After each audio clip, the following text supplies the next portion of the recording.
उत्तर प्रदेश सरकार के अलग अलग विभाग 13 जनवरी से प्रयागराज में शुरू होने वाले महाकुंभ मेले की तैयारी पूरी करने के लिए युद्ध स्तर पर काम कर रहे हैं।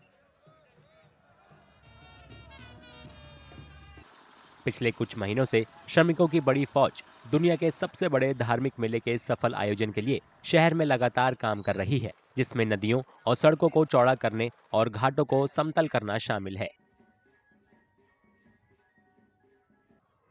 महाकुंभ के लिए जरूरी बुनियादी सुविधाओं में 1,60,000 टेंट, 1,50,000 शौचालयों, 1,250 किलोमीटर लंबी pipeline, 67,000 LED light, 2,000 solar light और 3 लाख पौधों को लगाने का काम है।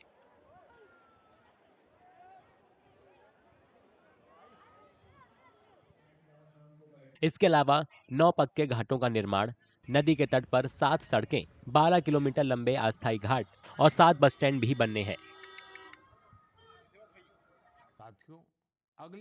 बीते रविवार को साल 2024 के आखिरी रेडियो कार्यक्रम में मन की बात में प्रधानमंत्री नरेंद्र मोदी ने इस मेगा इवेंट को एकता का महाकुंभ बताया। संगम तट पर जबरदस्त तैयारियां चल रही है। मुझे याद है अभी कुछ दिन पहले जब मैं प्रयागराज गया था, मैं आप सबसे कहूंगा, जब हम कुंभ में शामिल हो तो एकता के इस संकल्प को अपने साथ लेकर वापस आए। हम समाज में विभाजन और विद्वेष के भाव को नष्ट करने का संकल्प भी लें। अगर कम शब्दों में मुझे कहना है तो मैं कहूंगा, महाकुंभ का संदेश, एक हो पूरा देश। महाकुंभ का संदेश, एक हो पूरा देश। और अगर दूसरे तरीके से कहना है तो मैं कहूंगा, गंगा की अविरल धारा, न बटे समाज हमारा।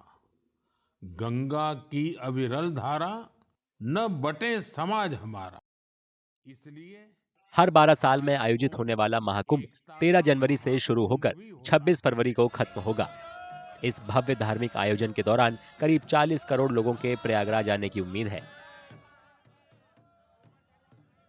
जैसे कि मैं सो रहा हूँ तो पिताजी को जगाना है मुझे, तो वो डायरेक्ट उठाने के बजाय, और हिंसा की परंपरा मेरे यहाँ नहीं थी सौभाग्य से, तो वो क्या करते थे कि उस कमरे में आ जाएंगे या बाहर से गुजरेंगे और चौपाई बोलेंगे, प्रात काल उठ के रघुनाथा